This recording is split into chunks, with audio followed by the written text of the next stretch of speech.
The Raja Saab సినిమాతో తెలుగు తెరకు పరిచయమైంది మాళవిక మోహనన్. మలయాళ భామైనా కూడా మాళవిక తమిళ్లో మాస్టర్ సినిమాతో మొదటి హిట్ను అందుకుంది. ఆ తర్వాత వరుసగా తమిళ్లోనే సినిమాలు చేస్తూ వచ్చింది. గతేడాది మోహన్ లాల్తో కలిసి హృదయపూర్వం అనే సినిమాలో నటించింది. ఈ సినిమా మంచి విజయాన్ని అందుకుంది.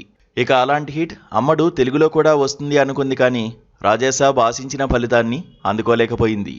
ఇక సినిమాల విషయం పక్కన పెడితే మాళవిక సోషల్ మీడియాలో యమా యాక్టివ్గా ఉంటుంది. నిత్యం హాట్ ఫొటోస్ షేర్ చేస్తూ కుర్రకారుకు కునుకు లేకుండా చేస్తూ సోషల్ మీడియాలో ట్రెండ్ అవుతూ ఉంటుంది. అయితే ఈసారి మాత్రం అమ్మడు సోషల్ మీడియాలో వేరే విధంగా ట్రెండ్ అయింది. సాధారణంగా హీరోలు కానీ హీరోయిన్స్ కానీ అందరూ ఒక యూనిటీ మెయింటైన్ చేస్తారు.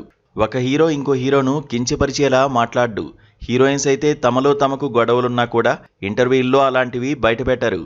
కానీ మాళవిక మాత్రం మిగతా హీరోయిన్లను వెక్కిరిస్తూ మాట్లాడింది. అది కూడా బాలీవుడ్ నటుల ముందు తెలుగు తమిళ హీరోయిన్స్ను ఎగతాళి చేసింది.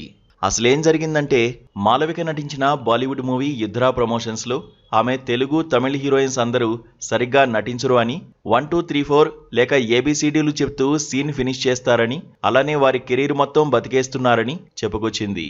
చాలా కాలం నుంచి తెలుగు తమిళ్లో వర్క్ చేసే హీరోయిన్స్కి నటించడం రాదు.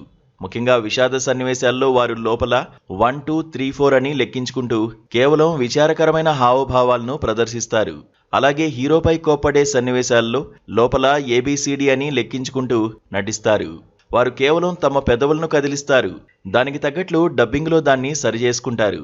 కేవలం ఒక్క సినిమాకే కాదు, వారి కెరీర్ మొత్తం ఈ విధంగానే నెట్టుకొస్తున్నారు అంటూ చెప్పుకొచ్చింది. తానెప్పుడూ అలా చేయలేదని కూడా తెలిపింది.